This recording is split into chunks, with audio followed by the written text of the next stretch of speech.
Hello friends, कैसे आप सभी लोग। मैं गाना स्वागत करता हूँ आपको अपने चैनल गाना साइंस फैक्ट्स पे। तो देखो भैया, देखो आज के जो हमारे वीडियो का टॉपिक है, जैसे कि आप लोग देख जानते होंगे। देखो अभी तक हमने जो लास्ट वीडियो पढ़ा था ना, ये वीडियो एक्चुअली ये बनाना एक मेरी मजबूरी है। मजबूरी क्या है? लास्ट वीडियो का ये एक्सटेंडेड, इसमें कुछ नया नहीं कर रहे हैं हम। जो लास्ट वीडियो में कर रहे हैं उसको कंटिन्यू कर रहे हैं। तो मैं आपको बता दूँ, देखो हम लास्ट वीडियो पता है क्या कर रहे थे? पता है क्या कर रहे हैं लास्ट वीडियो में हम? लास्ट वीडियो में हम लास्ट वीडियो में हम लास्ट वीडियो में हम हाँ, एक minute, okay, wait a minute, set it, okay. हाँ ठीक है, चलो ठीक ही है ना, देख के तो ठीक लग रहा है। ओके, देखो लास्ट वीडियो में हम लोग जो है फोर्स का डायमेंशनल फार्मूला कैलकुलेट कर रहे थे, और वहाँ पे एक टेक्निकल इशू कारण जो है आपका वीडियो स्टॉप हो गया था बीच में।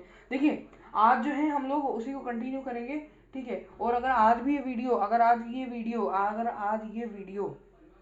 अगर आज ये वीडियो 20 सेकंड से कम का होता है, किसी कारणवश 20 सेकंड से कम का अगर आपको दिख रहा है ये वीडियो, अगर, तो याद रखना इसके जस्ट बाद का जो पार्ट है, दैट इज पार्ट 3 आप कंटिन्यूएशन में देखना, क्योंकि जैसे मैंने लास्ट वीडियो में फोर्स आधा समझाया, वीडियो कट हो गया। फोर्स मैंने आधा समझाया था, वीडियो कट हो गया था, है ना। अगर वैसा इस वीडियो के साथ भी होता है, अगर वैसा जो है सिस्टम इस वीडियो के साथ भी हो जाता है, तो प्लीज़ प्लीज़ आप लोग से विनम्र निवेदन है कि अपना क्वेश्चन, अपना कंसेप्ट बर्बाद नहीं करना। अगर रेस्ट लेने का मूड कर रहा हो ज़्यादा तो ले लेना, लेकिन इस वीडियो को देखने से पहले लेना रेस्ट, ठीक है। इस वीडियो को देखने के बाद कोई रेस्ट लेने की आवश्यकता नहीं है, ठीक है। I am sorry for the turbulence that has been caused, उसके लिए क्षमा याचना करता हूँ मैं। ये just a box that fell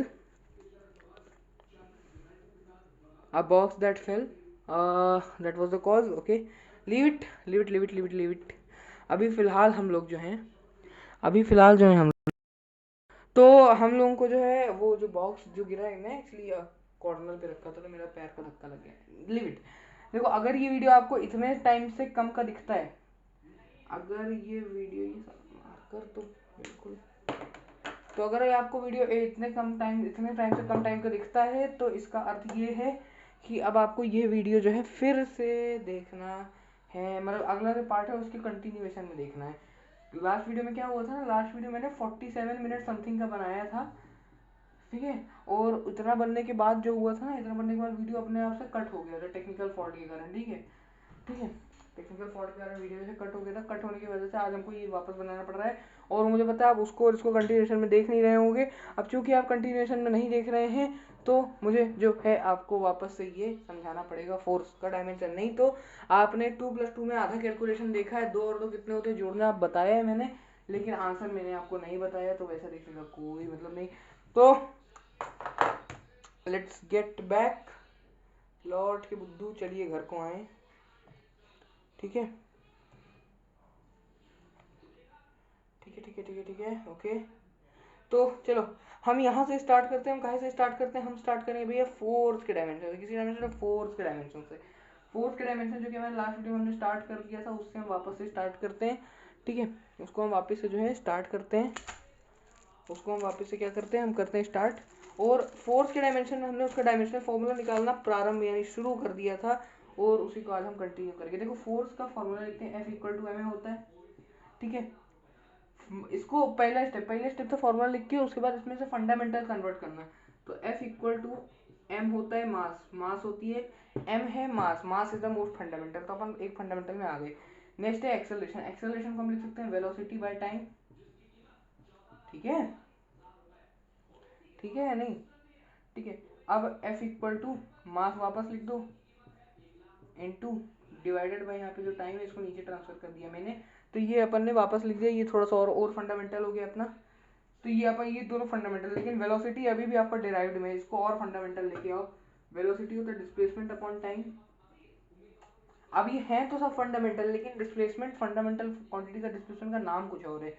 नाम लिख देते हैं F equals mass into displacement is a type of length by time, और नीचे ये जो डिवाइड बाय टाइम था ये अपना एज इट इज चलता चल रहा है, ठीक है। ठीक है, यहाँ तक दिखता है, कहाँ तक दिखता है, इस पे आ कहाँ तक रहा है वो देख लूँ मैं ज़रा। ठीक है, okay so let's adjust it a bit, थोड़ा नीचे तक करके क्लिप टाइट कर दी जाए, है ना, परफेक्ट। तो ये अब आपको पूरा यहाँ तक नीचे तक दिख रहा होगा। Okay, now it's perfect, perfect perfect perfect. Now let's start. ठीक है, तो इसकी क्लिपिंग वापस खराब हो गई या now it is ready to go, I guess it is, but okay. ये सबसे बड़ी समस्या है when you shoot on a selfie stick instead of a tripod. Yeah, I am shooting on a selfie stick. Harsh but unfortunate but true, right? Okay, तो अब I hope इसमें और कोई फर्दर टर्बुलेंस ना आए, right? Okay, sounds good. Okay, देखो यहाँ पे हम आ गए। अब देखो F इक्वल टू क्या होता है, F इक्वल टू क्या होता है हमारा, M, mass mass mass M। अब नेक्स्ट स्टेप तो सिंबल से रिप्रेजेंट करो, तो mass into length upon time whole divided by time, हो गया। इसको कर दो मास इनटू लेंथ। अब ये किस फॉर्म में मालूम है,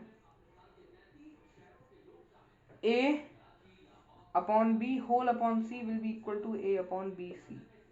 ठीक है, तो A upon B whole upon C will be equal to A upon B C. ठीक है, अरे ठीक है नहीं भैया, ठीक है चलो।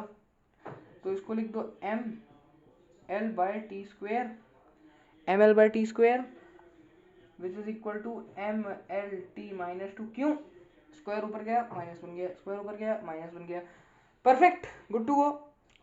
ये आ गया फोर्स की डायमेंशन हमारे पास। अब इसका लास्ट एग्जांपल, इस एग्जांपल का लास्ट एग्जांपल जो क्वेश्चन हमें प्रैक्टिस करना है ना। और जो हाईएस्ट लेवल जो अभी इसमें मैं आपको दे सकता हूँ, अभी आपके लेवल पे जो हाईएस्ट पॉसिबल क्वेश्चन मैं आपको दे सकता हूँ, जो highest possible level according to your grade मैं आपको दे सकता हूँ, वो है grade of current times universal gravitational constant, gravitational constant.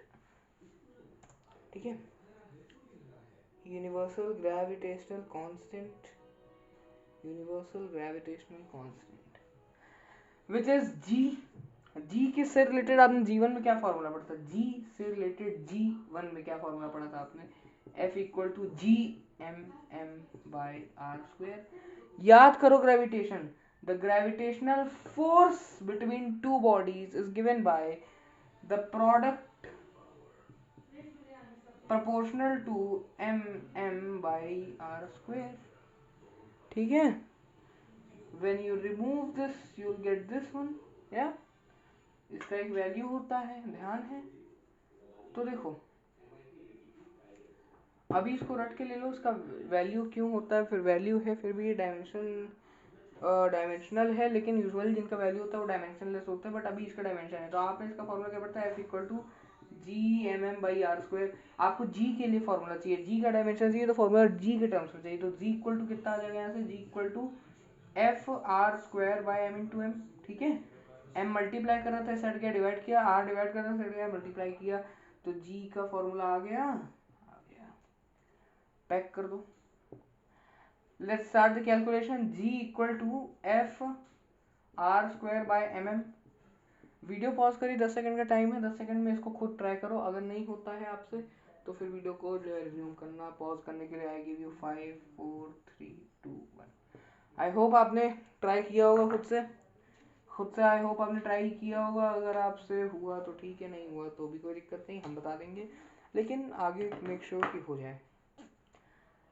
ठीक है ओके, देखो देखो g equal to F, force का डायमेंशन अभी हमने निकाला था, मैं बार बार निकालूंगा नहीं, अभी हम निकालते बार बार मैं निकालूंगा नहीं, M L T minus two into.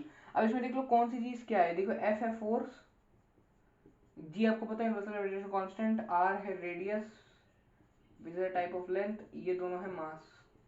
मास की चाहे जो भी वैल्यू हो, मान लो कैपिटल एम की वैल्यू 3.5 kg हो, स्मॉल एम की वैल्यू 2.5 kg हो, लेकिन है तो दोनों मास के टाइप, तो हमको फिजिकल क्वांटिटी से मतलब कौन सी क्वांटिटी है वो हमको उससे मतलब है ना, है ना। हमारे जीवन की नहीं है, इसकी क्वांटिटी का टाइप पार लगाएगा, ना कि इसकी वैल्यू।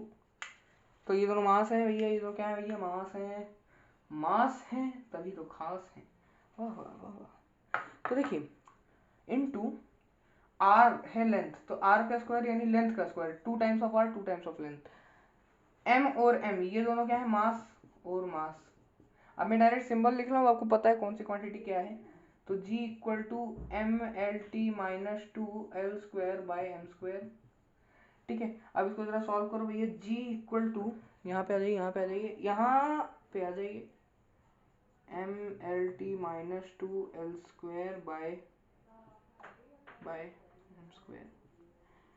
m से m का स्क्वायर कैंसिल, है ना, ऐसा था ना, a/a², तो a/a इंटू ए से ए कैंसिल, तो 1/a, तो 1/m बचा। ठीक है भैया, ठीक है। देखो नेक्स्ट स्टेप, l की पावर यहाँ 1 है, इंटू में l की पावर 2 है, तो इंटू a की पावर m इंटू a की power n will give you a की पावर m प्लस n। तो m तो नीचे ही रहने दो अभी, l की पावर 1 इंटू l की पावर 2 होगा, l की power 2 plus 1 that is l की पावर 3 माइनस 2 यहाँ आ गया आपका, और m आपका m की पावर 1 नीचे है। m की पावर 1 जब भी ऊपर जाएगा तो अपन यूजुअली अपन ऐसे भी लिख सकते हैं L3t माइनस 2m माइनस 1, लेकिन अपन यूजुअली mlt के फॉर्म में लिखते हैं, ना कि LTM या LMT या TLM या TML ऐसे फॉर्म्स में नहीं लिखते हैं। तो हम यूजुअली ऐसे फॉर्म्स में लिखते हैं, तो हम ऐसे ही लिखेंगे इसको, इसको भी। तो ये आ जाएगा आपका, m ऊपर जाएगा तो m बन जाएगा -1, l बन जाएगा 3, और ये है 2। ठीक है, बन जाएगा क्या, l तो था ही 3 पे। तो इसकी डायमेंशंस क्या हो, इसकी डायमेंशन है -1, 3 और -2। ये बच्चे को बड़ा कंफ्यूज होता है, बच्चे को लगता है ये डायमेंशन है। ये तो फिजिकल क्वांटिटी है ना, ये तो फंडामेंटल क्वांटिटीज के नाम है। Dimension is the power to which a quantity is, तो पावर है 1, 3 और -2, ये जो है इनकी डायमेंशन है। ठीक है, तो यहाँ से अपन का ये वाला पोर्शन कंप्लीट होता है। अपन बढ़ते हैं, रुख करते हैं अपना नेक्स्ट चीज की तरफ। अब रुख करेंगे नेक्स्ट चीज की तरफ, अब रुख करेंगे किसकी तरफ, नेक्स्ट चीज की तरफ। बहुत सही भैया, है ना। चलो now let's start again. Okay, तो अब अपन करेंगे फैक्ट्स रिलेटेड टू डायमेंशंस। इसमें बहुत थोड़ा सा आपको बताऊंगा, लिख लीजिए हेडिंग, लिख लीजिए हेडिंग, फैक्ट्स रिलेटेड टू। इसके बाद अपन फिर डायमेंशनल एनालिसिस पे कूद जाएंगे direct. Fact related to dimension, सबसे पहला फैक्ट डालिए, कांस्टेंट एंड वेरिएबल। हेडिंग डालिए, उसके नीचे लिखिए 4 कॉलम्स बनाइए, डायमेंशनल कांस्टेंट, डायमेंशनल कांस्टेंट। मैं आपको रिकमेंड करूंगा पेज को लैंडस्केप में कर लीजिए, इससे आपके कॉलम सारे अच्छे अच्छे से आ जाएं। हाँ कि लैंडस्केप में करना बर्बादी होगी, आप कॉलम, अगर आप पे जगह ज़्यादा नहीं है तो आप कॉलम्स ना भी बनाए तो चलेगा। डायमेंशन लेस कांस्टेंट,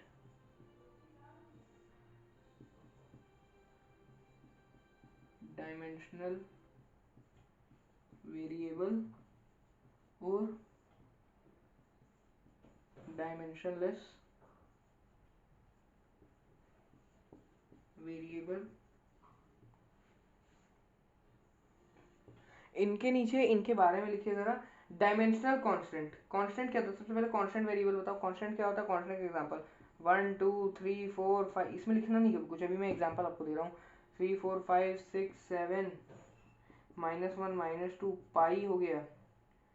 ठीक है, एक्चुअली ये भी एक कांस्टेंट है, बट ये डायमेंशनल कांस्टेंट में आता है, ये डायमेंशनल है। अभी डिस्कस करते हैं उसके बारे में।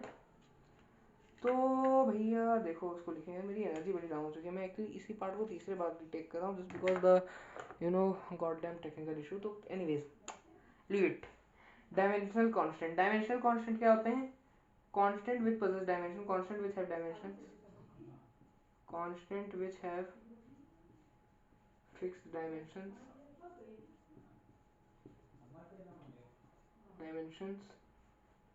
And fixed values are called dimensional constants. Examples में आप लिख सकते हैं कैपिटल जी हो गया, ठीक है, universal gravitational constant, universal gas constant होता है आपका, और भी बहुत सारे होते हैं, अभी आप इसमें एक्सेट्रा लिख दीजिए, अपन आगे पढ़ेंगे तो अलग अलग जानेंगे, यंग्स मॉडुलस वगैरह सब, प्लैंक्स कांस्टेंट, इन सब के डायमेंशन होते हैं। डायमेंशन लेस कांस्टेंट, ये तो आप देखो डायमेंशन लेस कांस्टेंट और डायमेंशनल वेरिएबल, इनके बड़े एग्जांपल हैं आपके पास।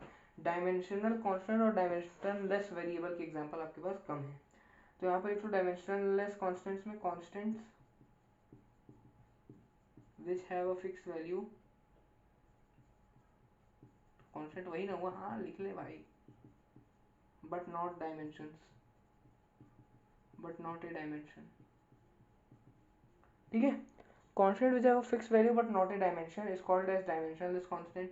इसके तो भर के एग्जांपल पढ़े हैं हमने बचपन से, 1 2 3 4 5 -1 -2 -3 पाई हो गया आपका, ये सब आपके क्या है डायमेंशनलेस कांस्टेंट। इनका कोई डायमेंशन है क्या? ना ना। फिर आता है dimensional variable, variables which have a fixed dimension but not a fixed value। इसके एग्जांपल बहुत सारे हैं, स्पीड हो गया, वेलोसिटी, डिस्टेंस हो गया, डिस्प्लेसमेंट हो गया, ये स्मॉल है ठीक है, डिस्प्लेसमेंट हो गया, फोर्स हो गया, एक्सेलरेशन हो गया, मास हो गया, ठीक है, ये सब होते हैं आपके, ये सब होते हैं आपके। And the last category that comes is dimensionless variable, variables which neither have fixed value nor dimensions, ठीक है। इसके एग्जांपल बहुत सारे हैं, एक्स वाई अल्फा बीटा, इनको एज अ लेटर जब आप लेते हो तो गामा डेल्टा थीटा, ये सब ये आपके जो हैं क्या हैं, ये हैं आपके डिमेंशनलेस वेरिएबल्स। ये लिख लिया आपने, एग्जांपल समझ गए कौन सा किसका टाइप होता है, समझ गए या नहीं समझे भैया? समझ गए, चलो ठीक है।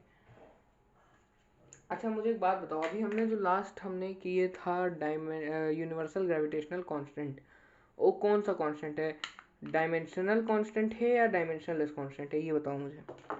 लास्ट जो भी हमने किया था, मेरा फेस नहीं दिख रहा कि मैंने कैमरा नीचे सेट करके रखा है थोड़ा, ठीक है, व्हाइट बोर्ड की हाइट के हिसाब से मेरी हाइट कुछ ज़्यादा ही ज़्यादा है, ठीक है, व्हाइट बोर्ड का स्टैंड उतना ऊपर ही नहीं पहुँचता, तो सॉरी, बट एनीवेज आप मुझे बताइए, अभी हमने यूनिवर्सल ग्रेविटेशनल कांस्टेंट पढ़ा था, वो डायमेंशनल कांस्टेंट है या डायमेंशनलेस कांस्टेंट है, मुझे बताइए।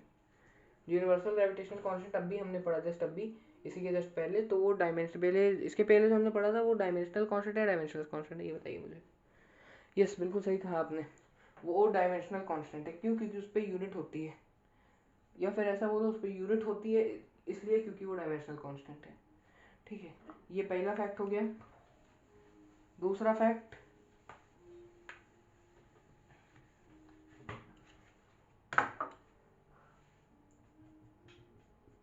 dimensions of ratios of the same type of physical quantity। For example मैं अगर रिफ्रैक्टिव इंडेक्स की बात करूँ, रिफ्रैक्टिव इंडेक्स तो अपन दोनों तरीके से देखेंगे।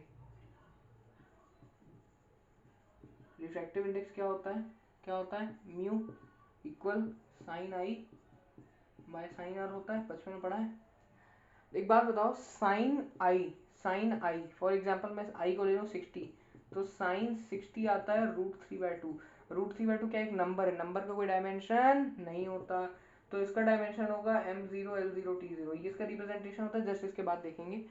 फिर साइन आर को मैंने मान लिया, मान लो 30 डिग्री, तो साइन आर कितना हो जाएगा, साइन आर कितना हो जाएगा भैया कितना होता है, हमको तो 1 घंटा लगता है, तो हम बता देते भैया 1/2 होता है, ठीक है। 1/2 ये हो जाएगा कितना, 1/2 साइन 30, 1/2 हो जाएगा। 1/2 क्या है, 1/2 क्या है, एक नंबर है, नंबर का कोई डायमेंशन नहीं होता। जब इसके डायमेंशन 0 हैं तो ये अपने आप क्या हो गया, ये अपने आप क्या हो गया, ये अपने आप हो गया डायमेंशनलेस।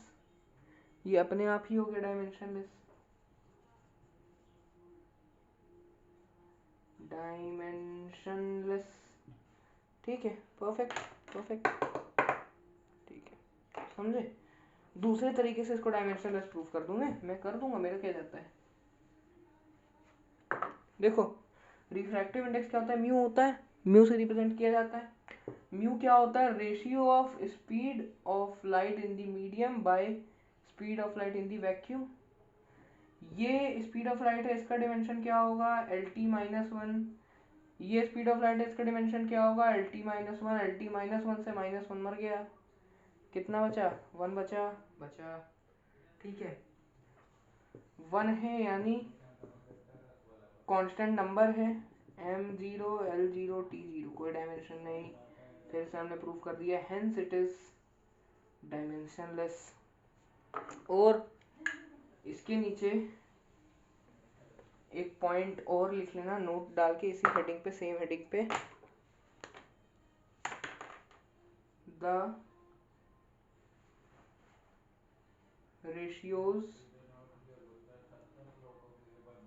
और any quantity which is dimensionless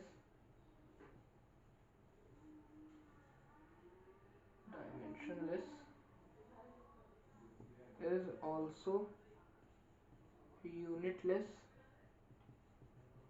except for plane angle and solid angle। ठीक है, प्लेन एंगल और सॉलिड एंगल, इसका तीसरा फैक्ट में इसको इंक्लूड कर देंगे। अभी फिलहाल इसको ऐसे ही रहने देते हैं, ठीक है। मैं फैक्ट करके क्यों बता रहा हूँ भाई, चैनल का नाम ही कहाँ साइंस फैक्ट हो, तुमको फैक्ट ही बताऊंगा मैं तो।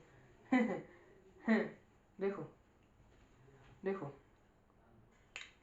और इसके एग्जांपल नोट लिख लिया आपने उसको, अगर नहीं लिखा वीडियो रिवाइंड करके वापस लिख लो ना। एक एग्जांपल और दे दूँ आपको, एक एग्जांपल आपको और क्या दिया जाए, एक अच्छा सा एग्जांपल में मैं आपको देना चाहता हूँ, एक अच्छा सा प्यारा सा एग्जांपल। लेट्स से अपन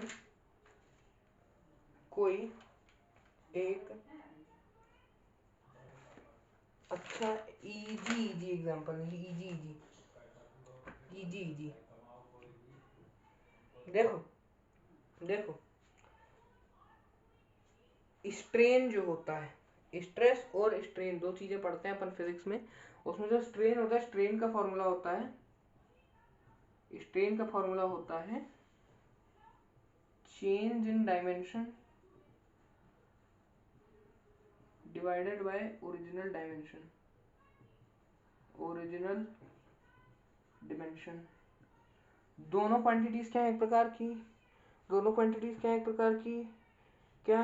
की, डायमेंशन है। तो डायमेंशन सेम क्वांटिटी का रेशियो आता है हमेशा, M zero L zero T zero by M zero L zero T zero one, hence dimensionless.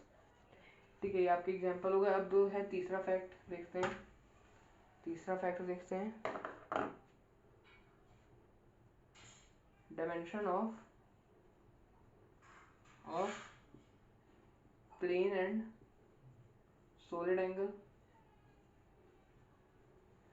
देखो सॉलिड एंगल तो अभी आप रट के लो, उसका फॉर्मूला मैं नहीं बताऊंगा, ये तो रट के ले लो, dimensionless but has unit. Dimensionless है बट हैज यूनिट, डिमेंशनलेस है, डिमेंशन नहीं है बट यूनिट है। इसको मैं बता सकता हूँ, it is also dimensionless but has unit, but why वो मैं आपको यहाँ बताऊंगा। एंगल जो होता है, एंगल होता है लेंथ बाय आर। ये होता है, यहाँ जो एंगल बनेगा ना, तो ये जो लेंथ होगी आर्क की, ये लेंथ अपॉन ये जो रेडियस होगा, तो एल बटा आर निकाल के आप ये लेंथ निकाल सकते हो, एंगल निकाल सकते हो। ठीक है, आप फॉर्मूला से 10th क्लास के फॉर्मूला से ड्राइव करके तो आ जाएगा, बट अभी यहाँ से ऐसे ले लो, angle equal to L by R, तो theta equal to L by R. ये थीटा टेम्परेचर वाला नहीं है, एंगल वाला है, इसीलिए थीटा को 2 से रिप्रेजेंट करते हैं, थीटा या के से, बिकॉज कहीं कहीं पे एंगल के लिए थीटा यूज करते हैं, इसलिए हमको वहाँ पे के की जरूरत पड़ती है टेम्परेचर के लिए। Theta equal to L by R, L है एक प्रकार की लेंथ, और रेडियस भी एक प्रकार की लेंथ, लेंथ से लेंथ काटेगा तो एक मिलेगा, एक मिलेगा तो m0 l0 t0 मिलेगा, मतलब कांस्टेंट मिलेगा, मतलब डायमेंशनलेस मिलेगा। तो डायमेंशनलेस है मगर इसकी यूनिट होती है भैया डिग्री, रेडियन, मिनट, सेकेंड, सब होता है। वैसे ही सॉलिड एंगल भी डायमेंशनलेस है लेकिन उसकी यूनिट होती है स्टेरेडियन। अरे होती है कि नहीं, हाँ है ना, होती है। चलो, और the fourth and the last fact, इसको आप सीधा ऐसे लिख लेना, इसका मैं कोई अंग्रेजी वाला स्टेटमेंट अच्छा सा नहीं लिखवाऊंगा, एक एग्जांपल से लिख लो। स्पीड की डायमेंशन होती है एल टी इनवर्स, ठीक है। एल टी इनवर्स को आप दो तरीके से लिख सकते हैं, या तो आप सारी फंडामेंटल क्वांटिटी लिखो M L T mole candela amount of substance 1 2 3 4 5 6 1 2 3 4, हाँ टेम्परेचर, टेम्परेचर। अब इसमें स्पीड के फॉर्मूले में क्या क्या आता है, डिस्टेंस आता है यानी लेंथ आती है, टाइम आता है यानी टाइम आता है, तो लेंथ आती है, टाइम आता है, और बाकी कुछ आता है इसके फॉर्मूले में, कोई शब्द आता है मास नाम का, कोई शब्द आता है अमाउंट ऑफ सब्सटेंस नाम का, कोई शब्द आता है ल्यूमिनस इंटेंसिटी, कोई शब्द आता है इलेक्ट्रिक करंट, कोई शब्द आता है टेम्परेचर नाम का, नहीं।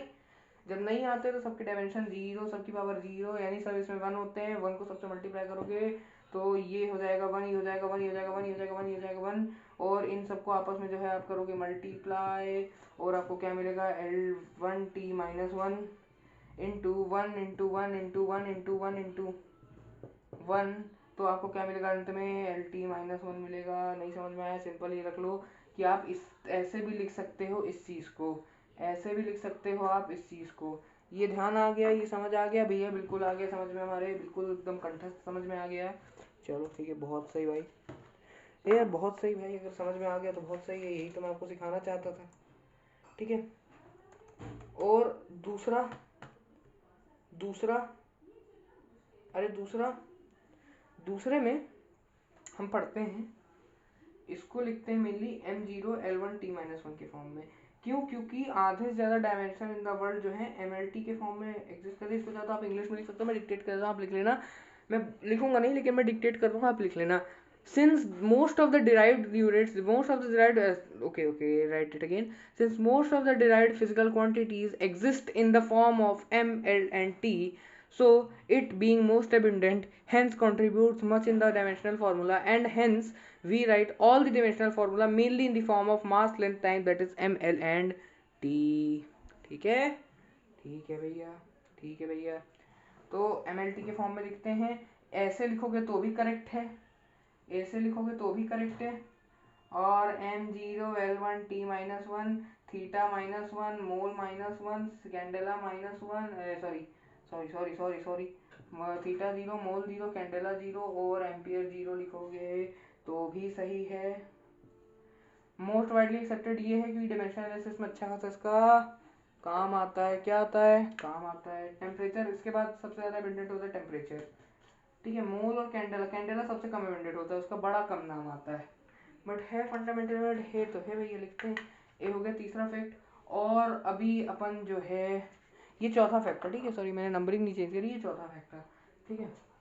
और इसी के साथ जो है डिमेंशंस के फैक्ट्स खत्म होते हैं। Now let's move on in life, and now let us move on and let's see the timing of the video, ठीक है, आधे घंटे का ही हुआ, बहुत सही।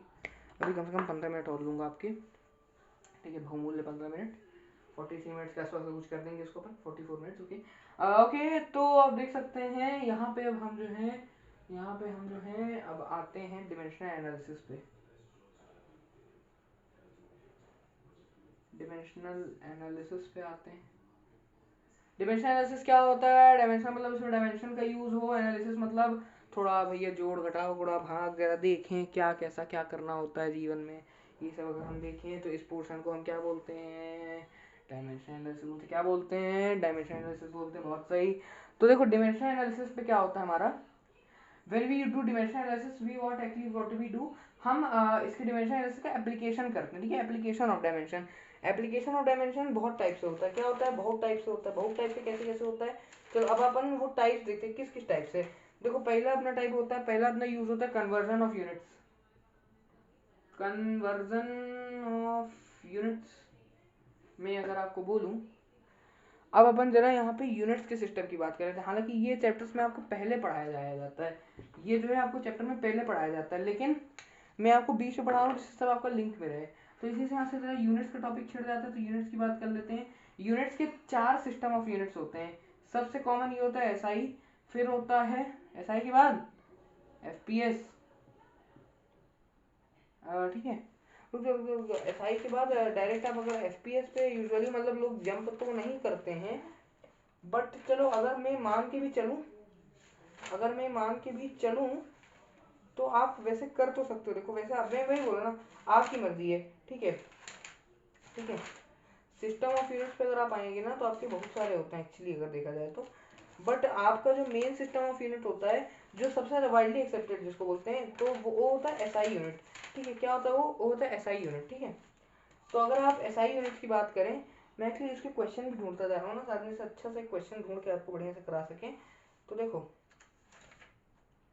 सिस्टम ऑफ यूनिट्स में अगर अपन देखेंगे, देखो अपना एसआई के बाद एफपीएस नहीं, उसका एसआई के बाद सबसे ज़्यादा एक्चुअली सीजीएस चलता है, सीजीएस, एफपीएस, एमकेएस, ठीक है।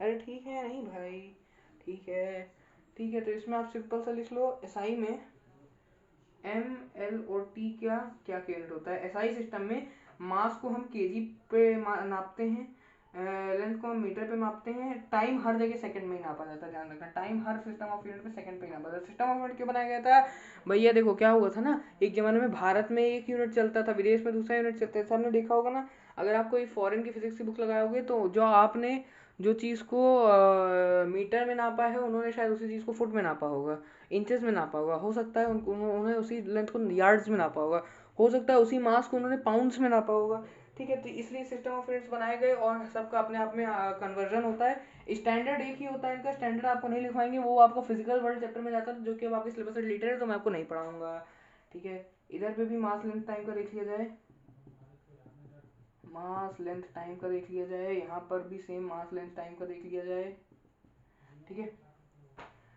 सीरियस सिस्टम में जो होता है, सीरियस सिस्टम में आपका मास जो है, लेंथ जो है सेंटीमीटर में होती है, मास जो है ग्राम में होता है, टाइम यहाँ भी सेकंड में होता है। एफपीएस जो आपका सिस्टम होता है, एफपीएस सिस्टम में आपका जो लेंथ है वो फुट में नापी जाती है, लेंथ जो है फुट में नापी जाती है। लेंथ किस में नापी जाती है? लेंथ नापी जाती है फुट पे, और आपका मास पाउंड पे नापा जाता है, पाउंड पे। और लास्ट आपका आता है एमकेएस, एमकेएस में लेंथ उसमें मीटर में नापी जाती है, मास केजी में और टाइम सेकंड में, metre KG second, metre KG second, ठीक है। तो ये एसआई और एमकेएस का बिल्कुल सेम होता है, इनमें थोड़ा थोड़ा अलग अलग होता है। ये होता है system of units. Actually video काफ़ी लॉन्ग हो गया, इसके साथ अगर मेरे को आपको प्रैक्टिस क्वेश्चन भी करवाने हैं तो वो मैं नेक्स्ट वीडियो में इंक्लूड करेंगे। आज में इतना ही, तब तक के लिए पढ़ते रहें, रिविजन करते रहें। Bye bye, thank you very much.